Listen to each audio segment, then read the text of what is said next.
Friday को date क्या बन रहा है? डेट क्या बन रही है? 3 दिसंबर। अच्छा, जनवरी आ गया, गुड।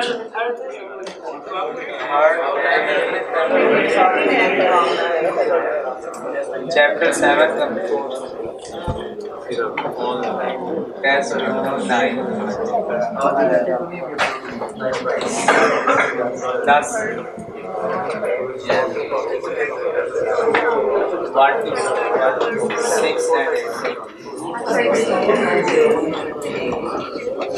सो कमिंग फ्राइडे को हमारा चैप्टर 7 का टेस्ट है, जो रूटीन टेस्ट होगा।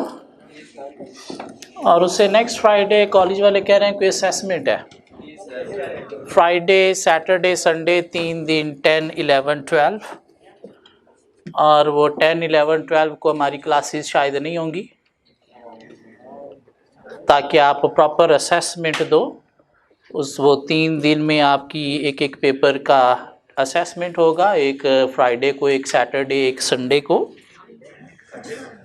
संडे भी उसमें टेस्ट देने आप आओगे असेसमेंट में, क्योंकि उससे पहले आपको फ्राइडे, सैटरडे 2 दिन क्लासेस ऑफ मिल जाएंगी। अब वैसे भी संडे, मंडे, फ्राइडे सारे एक ही दिन है। ठीक हो गया? अब ये संडे छोड़ दो, अब सारे डे स्टडी डे हैं, चाहे संडे है चाहे मंडे है। सो मंडे को फ्राइडे 10th of January को हमारा असेसमेंट होगा चैप्टर 1, चैप्टर 6, चैप्टर 8।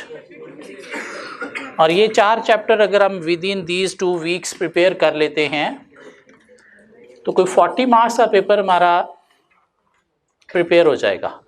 कितने मार्क्स का? 40 मार्क्स का। और बाकी अगर हम उसके बाद साथ साथ चलते जाएं, कोई 20 to 30 मार्क्स का पेपर उसके बाद भी साथ साथ प्रिपेयर हो जाएगा हमारा। सो अभी भी हम BM BS पास कर सकते हैं, औखा काम नहीं है। कमिंग फ्राइडे को एक चैप्टर 7 का हम टेस्ट दे दें, जहाँ से लास्ट टाइम उसने कोई 16 मार्क्स का पेपर टेस्ट किया, तो इस दफ़ा भी 10 नंबर का पेपर मस्ट टेस्ट होना ही होना है। और चैप्टर 6, 7 मिला के 20 नंबर का पेपर है, तो 20 नंबर यहाँ से निकल आए। पीछे चैप्टर 8 एग्जामिनर का बड़ा फेवरेट चैप्टर है, लीडरशिप। कम से कम भी 10 नंबर यहाँ से टेस्ट होने ही होने हैं।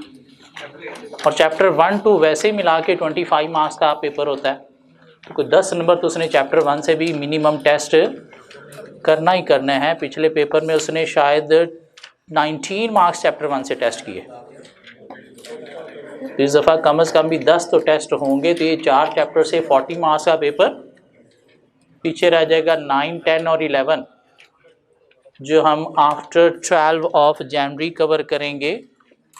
तो वहाँ से भी कोई 30 मार्क्स का पेपर, तो मिला के कोई 70 मार्क्स का पेपर अभी हमारा जनवरी के अंदर अंदर प्रिपेयर हो सकता है, और BM BS पास हो सकता है।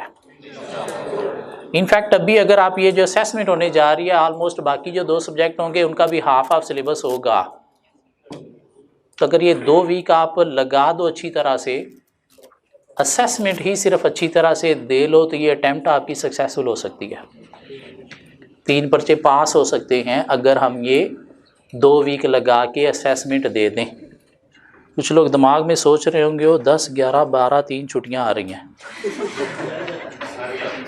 घर जाया जा सकता है, बर्फबारी इंजॉय करने मरी जाया जा सकता है, तो फिर CA नहीं होगा आपका, फिर CA नहीं होगा। कोशिश करेंगे हम जो 10 जनवरी को हमारा टेस्ट होगा उसका एक टाइम फिक्स कर देंगे, ताकि उसी एक टाइम पे ही सारे लोग आके टेस्ट दें, ताकि हमारे वो इशू हो, उसने पूछ लिया था, उसको ये हो गया, उसने वो कर लिया, वो भी ना हो। सारे एक ही टाइम पे आए और आके टेस्ट दें। उम्मीद है अभी तक शायद वो फ्राइडे, सैटरडे आपकी क्लासेस नहीं होंगी।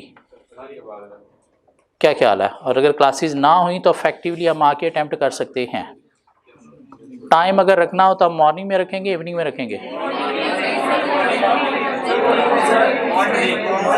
चले मॉर्निंग में कोई 11 बजे के करीब रख लेंगे। 11 से 1 कोई 2 घंटे का, 1.5-2 घंटे का टेस्ट बनाएंगे। कोई 11 से 1 इस तरह से हम टाइम रख लेंगे, ताकि ज़्यादा मॉर्निंग भी ना हो। और कुछ लोगों ने पीरों के पीछे जुमा पढ़ने जाना होता है, तो वो फिर वहाँ पे ही ना रह जाएं। तो इसलिए हम नमाज से पहले ही रख लेंगे। चैप्टर 7 में वापस आ गए। अभी तक हम कोई 4 थ्योरीज कवर कर चुके हैं।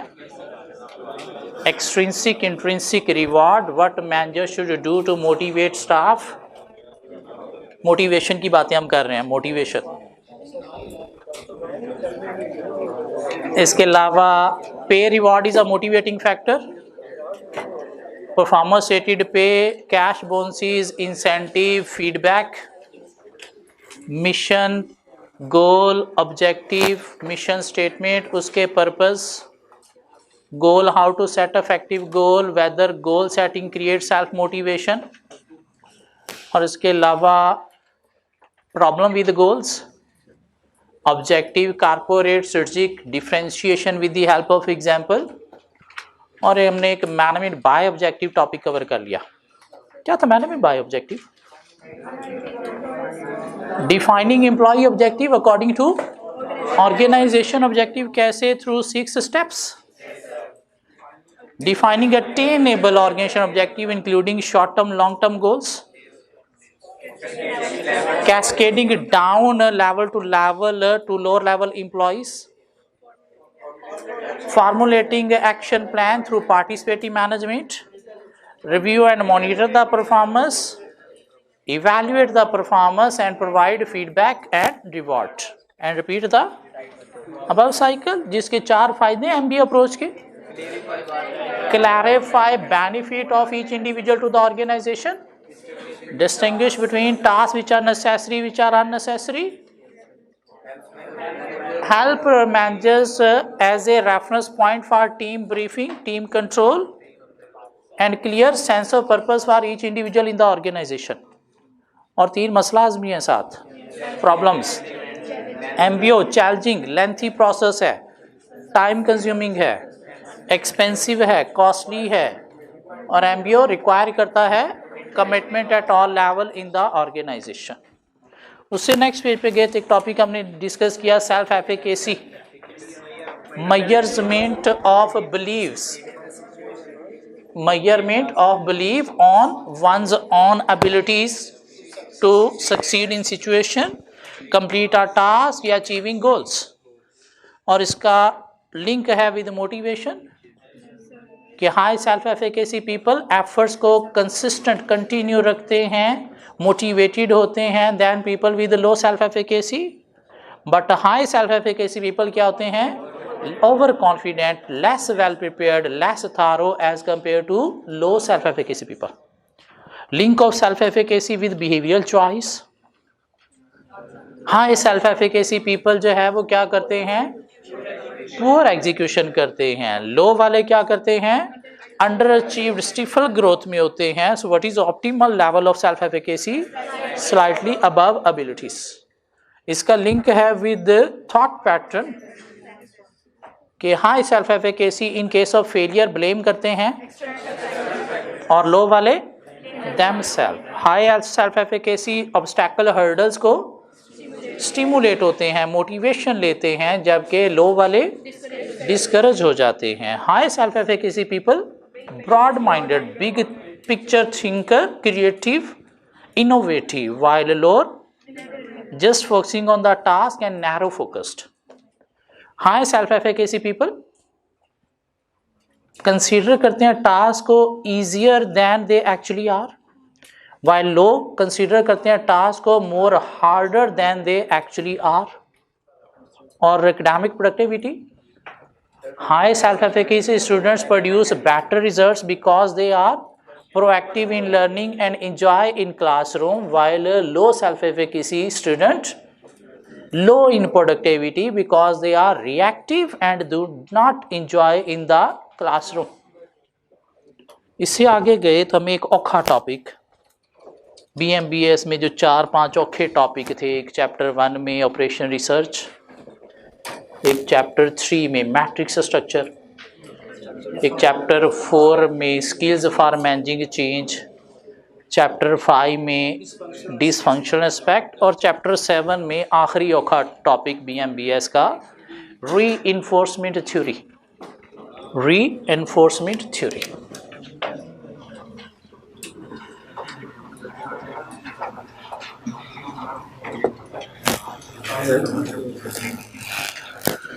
सो रीइंफोर्समेंट थ्योरी क्या है, उससे पहले हम डिस्कस करते हैं कि रीइंफोर्समेंट का मतलब क्या है। कहते हैं रीइंफोर्समेंट क्या है, अ डिवाइस, रीइंफोर्समेंट क्या है, a device used to strengthen a behaviour, a device used to strengthen a behaviour. जब कहता है रीइंफोर्समेंट क्या है, एन एक्ट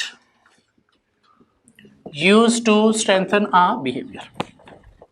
मीन रीइंफोर्समेंट क्या है, कोई डिवाइस है, कोई एक्ट है किस लिए, बिहेवियर को स्ट्रेंथन करने के लिए। बचपन में हमें माँ बाप से चपेड़ें पड़ी हुई हैं, गुड। जिसको ज्यादा पड़ी हुई हैं वो ज्यादा सुधर गया, जिसको नहीं पड़ी वो बिगड़ा रह गया, और ये हकीकत है। क्यों पड़ती थी वो चपेड़, क्यों पड़ती थी वो चपेड़? कोई गंदा बिहेवियर शो करने पे, कोई गंदी हरकत करने पे। वो जो चपेड़ में पड़ती थी वो क्या थी, एक रीइंफोर्समेंट थी। वो चपेड़ क्या थी, एक रीइंफोर्समेंट थी, मीन एक डिवाइस थी, एक एक्ट था, किस लिए, बिहेवियर को स्ट्रेंथन करने के लिए। कभी कोई अच्छा काम करने पे कोई एप्रिसिएशन मिली हो, कोई नाम मिला हो, ऐसे भी काम हुआ। अभी भी कोई पर्चे हम 2-3 दिए, पास हो गए, तो शायद कभी कोई मोबाइल गिफ्ट में मिल गया या कोई एप्रिसिएशन मिली, ऐसे भी होता है। तो ये जो अच्छा काम करने पे कोई नाम मिल रहा है, ये भी क्या है, एक डिवाइस है, ये एक्ट है, किस लिए, बिहेवियर को स्ट्रेंथन करने के लिए। सो रीइंफोर्समेंट क्या है, कोई डिवाइस है या एक्ट है, क्यों यूज की जा रही है, to strengthen a behaviour.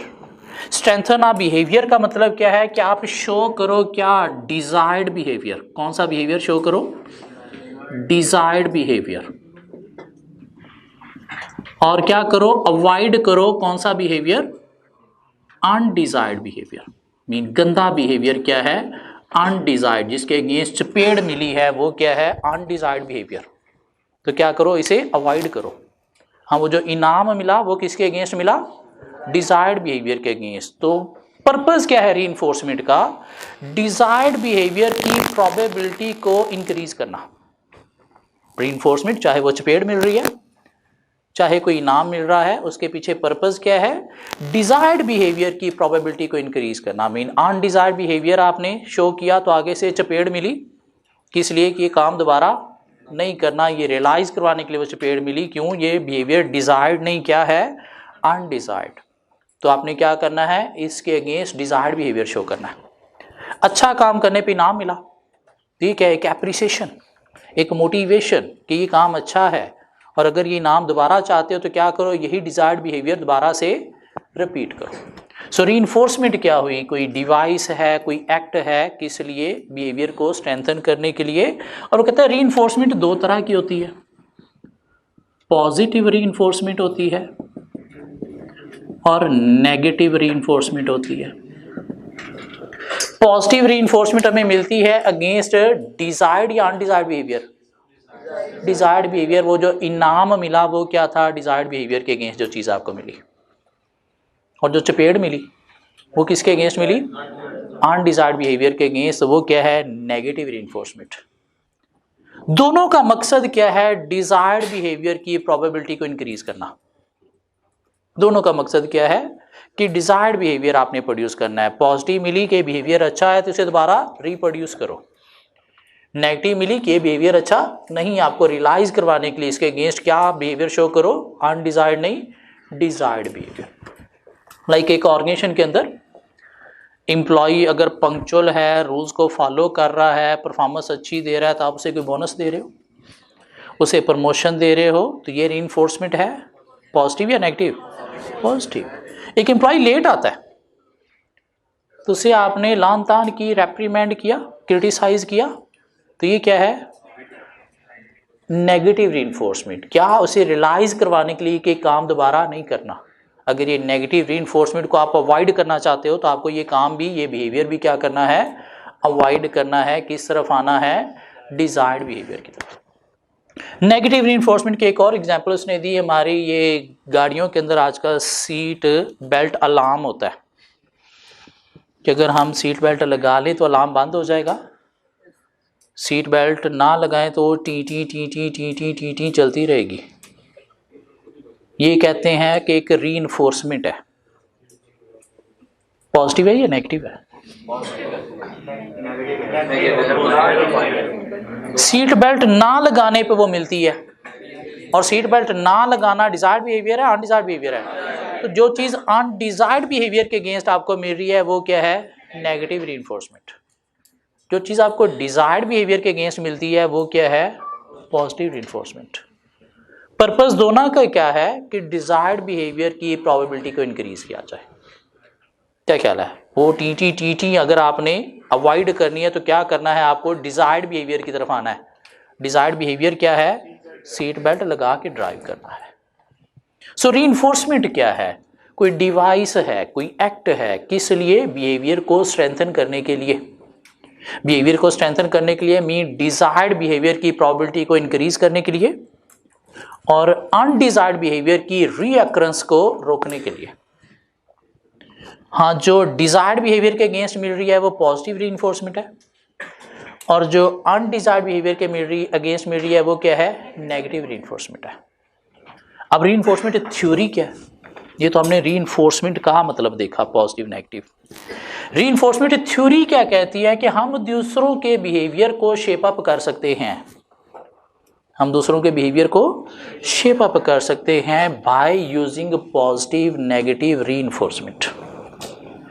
Mean we can change behavior, we can shape up behavior of others by using positive negative reinforcement। Mean अच्छे काम के अगेंस्ट ये प्रोवाइड करके, गंदे काम के अगेंस्ट ये प्रोवाइड करके हम क्या कर सकते हैं? दूसरों के बिहेवियर को शेप अप कर सकते हैं। जैसे आपके पेरेंट्स ने आपका बिहेवियर शेप अप किया, गंदे कामों के अगेंस्ट ये प्रोवाइड करके चपेट, और अच्छे कामों के अगेंस्ट कोई इनाम दे के आपको, तो आपके बिहेवियर को क्या किया? शेप अप किया। तो ऑर्गेनाइजेशन के अंदर भी हम एम्प्लॉय के बिहेवियर को शेप अप कर सकते हैं। कैसे कर सकते हैं? By using positive negative reinforcement. क्या ख्याल है? टेस्ट नहीं देते आपको, वहां पे फाइन किया जाता है, क्लास के बाहर रोक लिया जाता है, ये क्या है? Negative reinforcement. देते हो तो यहाँ पे आपको इनाम दिया जाता है, ये क्या है? Positive reinforcement. We can shape up behavior of others by using positive negative reinforcement। ये क्या है? reinforcement theory। reinforcement itself क्या है? डिवाइस है, कोई एक्ट है स्ट्रेंथन बिहेवियर करने के लिए। पॉजिटिव भी हो सकती है, नेगेटिव भी हो सकती है। अगर हम आए ऑन पेज 115 पेज के बिल्कुल नीचे आपको पॉजिटिव नेगेटिव रीइंफोर्समेंट मिलती है। पॉजिटिव रीइंफोर्समेंट क्या है? This implies giving a positive response when an individual shows a positive and required behavior। required means desired behavior। objective is to strengthen the probability of reoccurrence of the desired behavior in future। Main purpose क्या है? desired behavior की probability को increase करना।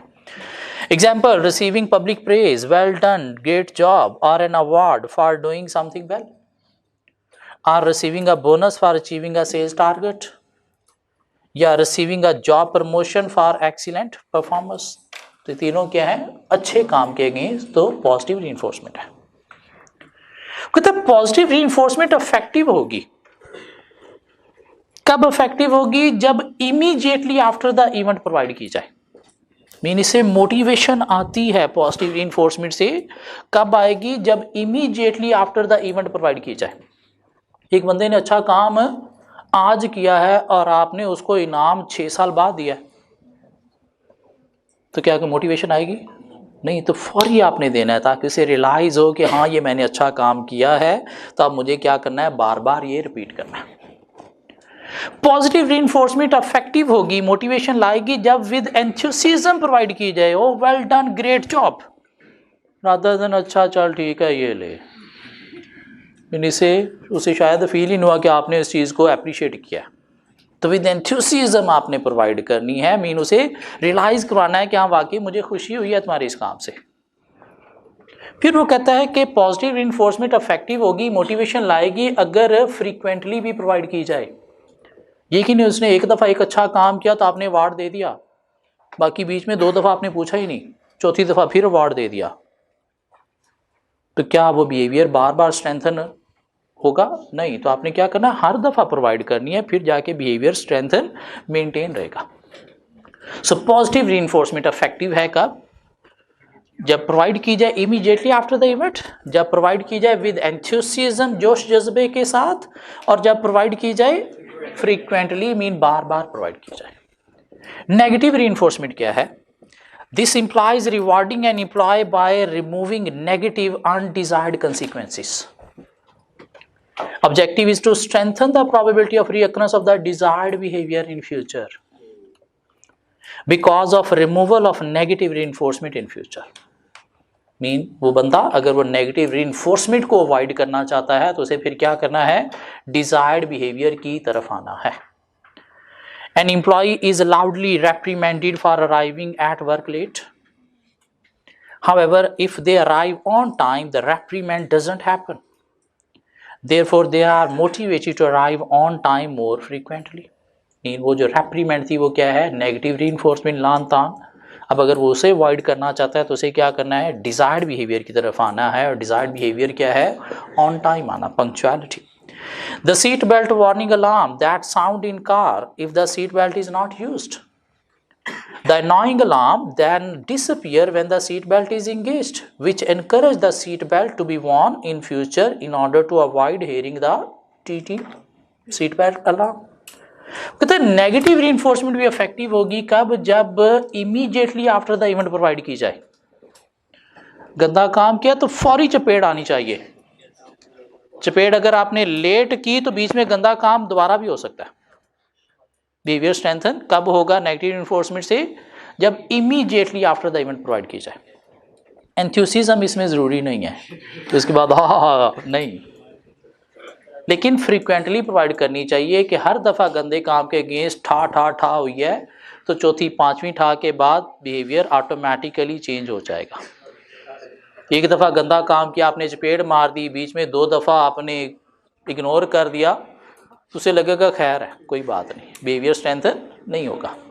तो negative reinforcement effective होगी जब immediately after the event provide की जाए और फ्रीक्वेंटली प्रोवाइड की जाए। So positive reinforcement, negative reinforcement, positive desired behaviour, negative against undesired behaviour, दोनों का पर्पस क्या है, स्ट्रेंथन करना probability of recurrence of desired behaviour.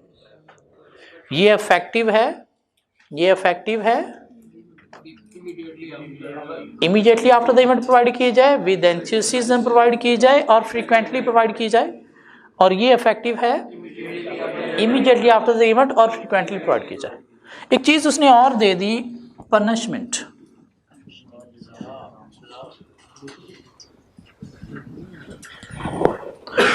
Punishment किस लिए है, अनडिजायर्ड बिहेवियर की प्रोबेबिलिटी को अवॉइड करने के लिए। पनिशमेंट क्यों देते हो, अनडिजायर्ड बिहेवियर की प्रोबेबिलिटी को अवॉइड करने के लिए। नेगेटिव रीइंफोर्समेंट अनडिजायर्ड बिहेवियर की प्रोबेबिलिटी को अवॉइड करने के लिए नहीं है, डिजायर्ड बिहेवियर की प्रोबेबिलिटी को इंक्रीज करने के लिए। पनिशमेंट क्या है कि एक एम्प्लॉय जो है वो रूल्स को फॉलो नहीं करता था, ये जल्दी नहीं आता था, आपने उसको जॉब से निकाल दिया, क्या इससे डिजायर्ड बिहेवियर स्ट्रेंथन हुआ? इसे तो आपने उसको बिहेवियर के काबिल छोड़ा ही नहीं। इसे नेगेटिव रीइंफोर्समेंट अनडिजायर्ड बिहेवियर को रिमूव करने के लिए नहीं है, वो क्या बन जाएगी, पनिशमेंट। नेगेटिव रीइंफोर्समेंट क्या है, डिजायर्ड बिहेवियर की प्रोबेबिलिटी को इंक्रीज करने के लिए।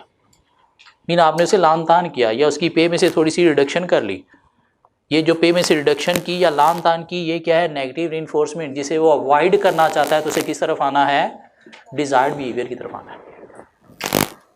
तो ये किस लिए है, डिजायर्ड बिहेवियर की प्रोबेबिलिटी को इंक्रीज करने के लिए। ये किस लिए है, अनडिजायर्ड बिहेवियर को रिमूव करने के लिए। क्या आपने क्या किया, उसे जॉब से डिसमिस कर दिया। मोटिवेशन किससे आएगी, पनिशमेंट से नहीं। मोटिवेशन किससे आएगी? पॉजिटिव या नेगेटिव रीइंफोर्समेंट से। फाइन पनिशमेंट नहीं है, 5 से 7 दिन के लिए वो उतने बड़ी पनिशमेंट नहीं है। अगर आप देखो तो इतनी बड़ी पनिशमेंट नहीं है। आप दे रहे हो ये किस पॉइंट ऑफ से? नेगेटिव रीइंफोर्समेंट के पॉइंट ऑफ से। पनिशमेंट क्या है कि आपने निकाल दिया उसको, बिहेवियर के काबिल नहीं छोड़ा, डिमोट कर दिया उसको, तो ये भी क्या है? पनिशमेंट है। उस लेवल से उसको आप डिमोट कर रहे हो तो ये भी क्या है? पनिशमेंट है, नेगेटिव रीइंफोर्समेंट नहीं है। ऑर्गेनाइजेशन के पॉइंट ऑफ से क्या कह रहा? सो पनिशमेंट हमने यूज नहीं करनी बिजनेस में। पनिशमेंट से क्या होता है? बिहेवियर स्ट्रेंथन शायद नहीं होगा। हाँ, कब आपने पनिशमेंट पे आना है कि जब बंदा बहुत ज्यादा ढीठ है, मुतमिन डैश है, पॉजिटिव नेगेटिव रीइंफोर्समेंट पास में आपने यूज की, उससे फर्क पड़ा ही नहीं, तो फिर आपने किस तरफ आना है? पनिशमेंट की तरफ। अदरवाइज इससे कोई मोटिवेशन नहीं आनी। मोटिवेशन किससे आएगी? पॉजिटिव रीइंफोर्समेंट से या फिर नेगेटिव रीइंफोर्समेंट से। सो पनिशमेंट क्या है और कब यूज करनी है? Punishment attempt to decrease the probability of undesired behavior and aimed at preventing the reoccurrence of an activity कि दोबारा सी एक्टिविटी reoccur ना हो। Demoting an employee who does not meet performance goals or suspending an employee without pay for violating work rules. It should be used only if positive and negative reinforcement cannot be used और have previously failed. Mean बंदा ढीठ था, फर्क उसको पड़ा नहीं, तो फिर आपने पनिशमेंट की तरफ आना है। Because of the potentially negative side effect of punishment, किसे मोटिवेशन नहीं आती, क्या होती है? उल्टा डीमोटिवेशन होती है। क्या ख्याल है? सो पॉजिटिव रीइंफोर्समेंट क्या है? With the help of example explain की जा सकती है। कब इफेक्टिव है बताया जा सकता है। नेगेटिव रीइंफोर्समेंट क्या है? With the help of example कब इफेक्टिव है? नहीं, नेगेटिव रीइंफोर्समेंट और पनिशमेंट में डिफरेंस क्या है? कब आपने पनिशमेंट यूज करनी है? कि जब आप फेल हो चुके हो पॉजिटिव नेगेटिव रीइंफोर्समेंट से और रिजल्ट्स नहीं निकले, तो फिर आप जाओगे किस चीज पे? पनिशमेंट पे। अब देखते हैं रीइंफोर्समेंट थ्योरी क्या है। So reinforcement theory proposes that you can change someone behaviour by using reinforcement. Mean positive negative reinforcement के थ्रू आप दूसरों के बिहेवियर को चेंज कर सकते हो। कैसे चेंज कर सकते हो? पॉजिटिव नेगेटिव रीइंफोर्समेंट के थ्रू उनको एक नॉलेज देके। मीन ये पॉजिटिव नेगेटिव रीइंफोर्समेंट से क्या होगा? उनको एक मैसेज मिलेगा, उनके दिमाग के अंदर एक नॉलेज जाएगा कि हाँ ये काम मैंने अच्छा किया है, जिसके अगेंस्ट मुझे ये पॉजिटिव रीइंफोर्समेंट मिली है, तो मुझे क्या करना है? अब यही काम रिपीट करना है। और ऑटोमेटिकली लोग वो काम रिपीट करना शुरू कर देते हैं कि उनके दिमाग में बस जाता है कि ये काम अच्छा था। नेगेटिव रीइंफोर्समेंट से भी क्या करना है? उनको एक मैसेज देना है, एक नॉलेज देना है दिमाग के अंदर कि ये काम अच्छा नहीं था। और अल्टीमेटली जब वो नेगेटिव रीइंफोर्समेंट मिलेगी तो वो दिमाग में बिठाएंगे कि हाँ ये काम अच्छा नहीं था, तो मुझे ये दोबारा रिपीट नहीं करना, मुझे दूसरा वाला काम मीन डिजायर्ड बिहेवियर रिपीट करना। So we can change behaviour someone's behavior by using reinforcement, या reinforcement theory is the process of shaping behavior by controlling the consequences of the behavior. Consequences mean behavior के बाद जो चीज़ आपने उन्हें provide की, positive provide की या negative provide की, तो उससे बिहेवियर क्या होंगे? शेप अप होंगे। ये हमारी ICAP बुक में इसकी एक बड़ी खूबसूरत डेफिनेशन लिखी हुई है। Reinforcement theory states that people seek out and remember information that provide cognitive support for their pre-existing attitude and belief. Reinforcement theory states that people seek out and remember information that provide cognitive support for their pre-existing attitude and belief. Mean लोगों के जो behaviour होते हैं वो according to attitude या believe ही होते हैं। क्या ख्याल है? तो आपने क्या करना है? नॉलेज दे के उनके बिहेवियर शेप अप करने हैं। नॉलेज के थ्रू क्या होगा? अल्टीमेटली उनके प्री एग्जिस्टिंग मीन पहले वाली बिलीव या एटीट्यूड जब आप रॉन्ग प्रूव करोगे तो फिर जाके वो रिमेंबर करते हुए आगे चलेंगे। हाँ, अगर उनके एग्जिस्टिंग एटीट्यूड या बिलीव्स आपने चेंज नहीं की जो कैसे चेंज होंगी, पॉजिटिव या नेगेटिव रीइंफोर्समेंट से, तो बिहेवियर भी शेप अप नहीं होगा। मीन लोग चलते हैं या दिमाग में बिठाते हैं उन चीज़ों को, उस नॉलेज को जो उनके एटीट्यूड या बिलीव के अकॉर्डिंगली होते हैं। तो आपने क्या करना है, बिलीव और एटीट्यूड को ही चेंज करना है। मीन अगर ये ऊपर वाली दो लाइनें ना पढ़ी हो तो ये लाइन कभी भी समझ आ ही नहीं सकती कहना क्या चाह रहा है। Reinforcement theory states that people seek out and remember information that provide cognitive support for their pre-existing attitude and belief. In simple word क्या है कि लोगों की जो एग्जिस्टिंग बिलीव्स या एटीट्यूड हैं उनको आपने कॉग्निटिव सपोर्ट प्रोवाइड करनी है। कैसे, उनको चैलेंज करते हुए, क्यों, उसी के अकॉर्डिंगली ही लोग चलते हैं। कहते हैं रीइंफोर्समेंट थ्योरी के कोई 3 मैकेनिज्म है। रीइंफोर्समेंट थ्योरी के 3 मैकेनिज्म है। क्या है, सिलेक्टिव एक्सपोजर, सिलेक्टिव परसेप्शन और सिलेक्टिव रिटेंशन। रीइंफोर्समेंट थ्योरी के 3 मैकेनिज्म है। रीइंफोर्समेंट थ्योरी क्या है? Reinforcement theory क्या है?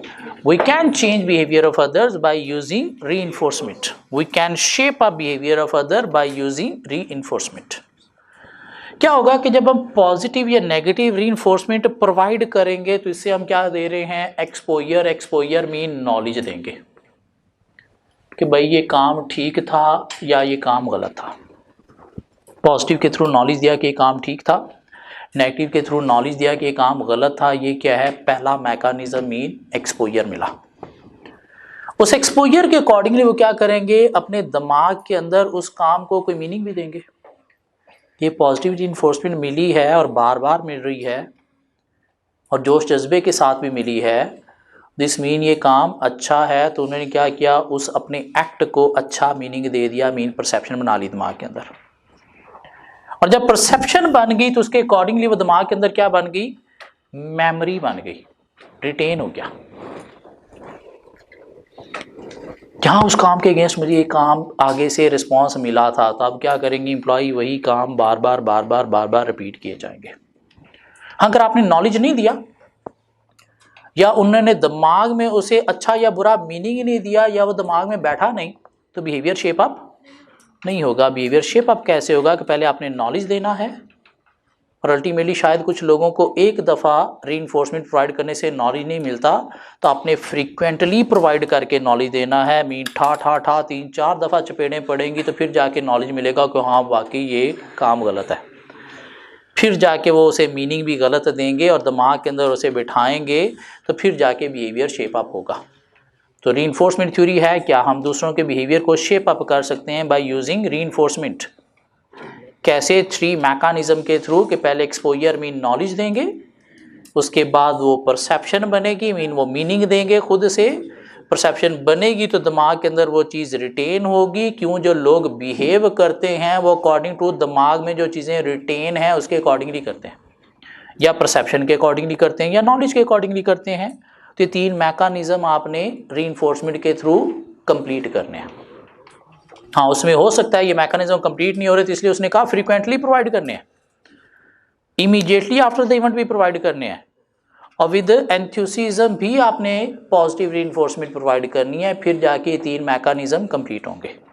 हाँ, ये जो पहला मैकेनिज्म है नॉलेज वाला, ये थोड़ा सा औखा काम होता है।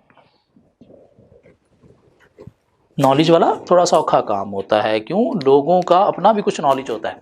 आप कोई बात करोगे तो आगे से आपको आर्गूमेंट करेंगे, कॉन्ट्राडिक्ट करेंगे कि नहीं मेरी बिलीव ठीक है, तो उसमें फिर हमें क्या करना पड़ता है, प्रॉपर जस्टिफिकेशन देना पड़ती है कि नहीं ये चीज़ गलत है, ये चीज़ ठीक है। मीनिंग परसेप्शन वो भी लोगों की इजीली डेवलप नहीं होती। क्यों, लोगों की अपनी कुछ सारी ज़िंदगी की बिलीव भी होती हैं जिसके अकॉर्डिंगली वो चल रहे होते हैं। क्या ख्याल है, कुछ लोगों के रिलीजन्स के अंदर काफ़ी बिलीव्स हैं जिसके अकॉर्डिंगली वो चल रहे होते हैं, तो उसमें भी अच्छा खासा आपको फिर आगे से आर्गूमेंट प्रोवाइड करके उनकी परसेप्शन चेंज करना पड़ती है। हाँ, ये 2 चीज़ें चेंज होंगी तो उनकी मेमोरी में जो चीज़ें पहले से बसी हुई थी वो चेंज होंगी और अब बिहेवियर भी चेंज होगा। अगर ये 2 चीज़ें चेंज नहीं हुई तो उनकी मेमोरी में जो पहले से चीज़ें बसी हुई हैं वो चेंज नहीं होगी, नहीं हुई तो फिर बिहेवियर भी शेप अप नहीं होगा। तो करना क्या, हमने सिर्फ ये 3 मैकेनिज्म के नाम याद करने हैं।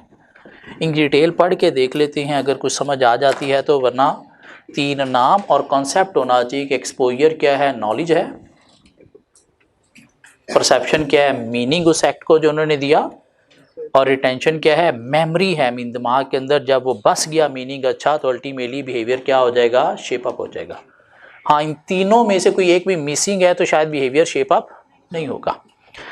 सो क्या कहता है, reinforcement primary mechanism, reinforcement theory include 3 mechanism: selective exposure, selective perception, selective retention.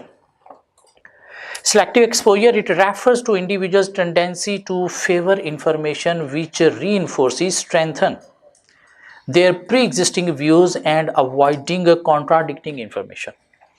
Normally लोग क्या करते हैं, वही चीज़ों की इंफॉर्मेशन एक्सेप्ट करते हैं जो उनकी बिलीव के अकॉर्डिंगली होती है, दूसरी चीज़ों को कॉन्ट्राडिक्ट करते हैं। नॉलेज देना लोगों को थोड़ा औखा काम होता है। So it means that people are uncomfortable with contrasting ideas and beliefs. अगर आप रूटीन से हट के उनको नॉलेज देने की कोशिश करोगे तो लोग उसे समटाइम अवॉइड करते हैं, तो इसलिए उनको पकड़ के बिठाना और नॉलेज देना थोड़ा औखा काम होता है। चपेट बार बार मारोगे तो फिर उनको पता चलेगा कि हाँ नहीं, मुझे समझना चाहिए इस चीज़ को। So it is a self-serving situation where individuals want to satisfy themselves. तो इसलिए लोगों को रियलाइज़ करवाना थोड़ा ज़रूरी है। क्यों? लोगों को जब खुद से रियलाइज़ नहीं होगा तो फिर नॉलेज भी प्रॉपर शायद नहीं मिलेगा। So for example in politics, followers of a leader would love to hear the speeches of their beloved leader and least concerned with the speeches of their opposing leader. बेशक opposite leader अच्छी बात कर रहा है, आपका leader गप्पे मार रहा है, झूठ बोल रहा है, लेकिन उसके बावजूद नहीं, नॉलेज में क्या है, यही लीडर अच्छा है तो इसे मुझे सुनना है। In entertainment media, viewers specify choices and they spend hours and hours in searching and seeing the channel of their own taste. बेशक जियो न्यूज़ पे अच्छा प्रोग्राम चल रहा है, लेकिन नहीं, दिमाग के अंदर बैठा हुआ है कि ये ठीक नहीं है और वाई ही ठीक है, तो लोग क्या करेंगे, उसी को ही सर्च करते रहेंगे। नॉलेज के अकॉर्डिंगली समटाइम लोग चलते हैं, जिसे चेंज करना थोड़ा औखा काम है। Selective perception, it is a theory by which people wants to see things based on their particular frame of reference. लोग डिफरेंट चीज़ों को देखते हैं अकॉर्डिंग टू देयर परसेप्शन, कि दिमाग के अंदर मीनिंग क्या है। According to this theory, a person only receive what he desire and ignore contradicting view points. कुछ सब्जेक्ट्स को लोग सिलेक्ट करते हैं अकॉर्डिंग टू परसेप्शन, कुछ को रिजेक्ट कर देते हैं। For example in politics, same result is perceived in different ways bye opponent party. क्यों? मीनिंग ही दिमाग में अगर गंदा है तो अल्टीमेटली आप उसको कभी भी अच्छा नहीं कहोगे। और उसके बाद selective retention, it is a process whereby people more accurately remember information that is closer to their interest, values and believes than those are in contract with their values and believes. It also depends on the intensity of information. It describes how people select what to keep in their memory. और लोग memory में भी क्या चीज़ें बिठाते हैं, knowledge के accordingly या फिर परसेप्शन जो मीनिंग दिया हुआ है उसके accordingly. People retain in their memory the speeches of their beloved reader and forgot the course of the rivals. We remember the memories of those cricket matches where we won the tournament like World Cup 92 या Champion Trophy 2017 final. क्या ख्याल है, India ने कौन सा world cup जीता, कौन कौन सी चैंपियन ट्रॉफी जीती, वो हमारे दिमाग में शायद उतनी अच्छी मेमोरी नहीं है। क्यों? उनके बारे में हमारी परसेप्शन ही अच्छी नहीं है, उनको हम कोई वैल्यू देते ही नहीं है, जबकि हो सकता है वो हमसे ज़्यादा अच्छा खेल के जीते हों, लेकिन नहीं, हमारे दिमाग में क्या है, वो चीज़ें जिन्हें हम पसंद करते हैं उनके बारे में ही रहेंगे। इन सिंपल वर्ड करना क्या, मैं यहाँ से सिर्फ 3 ये वर्ड्स लर्न करने हैं। 3 मैकेनिज्म क्या हैं? Selective exposure mean knowledge, selective perception mean meaning, और सिलेक्टिव रिटेंशन मीन मेमोरी। लोगों के बिहेवियर शेप अप होंगे पहले नॉलेज दे के, जो रीइंफोर्समेंट के थ्रू आप दोगे, उसके बाद परसेप्शन जो शायद फ्रीक्वेंटली प्रोवाइड करने से बनेगी, और फिर मेमोरी, अल्टीमेटली वो रिटेन होगा दिमाग में तो बिहेवियर शेप अप होगा। सो पॉजिटिव नेगेटिव हमने कंप्लीट डब्बाज लर्न करने हैं। डेफिनेशन, एग्जाम्पल, अफेक्टिव कब हैं, पनिशमेंट की डेफिनेशन और कब यूज़ करनी है, ऊपर से रीइंफोर्समेंट थ्योरी की डेफिनेशन, और ये 3 वर्ड के नाम हमने याद करने हैं। Selective exposure mean knowledge, selective perception mean meaning believes, और सिलेक्टिव रिटेंशन मीन मेमोरी। ये क्या है? 3 मैकानिज़्म या 3 stages of reinforcement theory. Mechanism को स्टेजेस भी कहा जा सकता है। पहले आप नॉलेज दोगे, फिर परसेप्शन बनेगी, और फिर जब मेमोरी बनेगी तो बिहेवियर शेप अप होगा। अभी पिछले पेपर में एग्जामिनर ने इस रिलेटेड एक क्वेश्चन भी टेस्ट किया, कल कवर करेंगे क्या क्वेश्चन है। अभी एक छोटा सा टॉपिक साथ और रहता है। कमिंग फ्राइडे को हम चैप्टर 7 का टेस्ट दे रहे हैं, क्या ख्याल है? कल होपफुली हम चैप्टर ख़त्म कर देंगे, तो उम्मीद है आप साथ साथ चीज़ें कवर करते जाओगे और फ्राइडे को मसले मसाइल नहीं होंगे। कोशिश करें आने वाले 2 वीक अगर हम स्टडी को अच्छी तरह से दे दें, ये अटैम्प्ट हमारी सक्सेसफुल हो सकती है।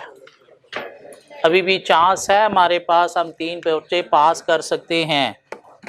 3 पेपर अभी भी पास हो सकते हैं अगर ये आने वाली असेसमेंट हम टारगेट बना के स्टडी कर लें तो। उसके बाद हर पेपर का कोई 20-30% सिलेबस रह जाना है, तो वो साथ साथ कवर करने से कोई 20-30% जनवरी एंड तक वहाँ से हो जाएगा, कोई 40-50% ये असेसमेंट से कवर हो जाएगा। तो अटैम्प्ट हमारी सक्सेसफुल हो सकती है अगर सीए करना है तो। अगर नहीं करना तो फिर 3 छुट्टियां हमारे पास आ रही हैं। कुछ लोगों ने प्लान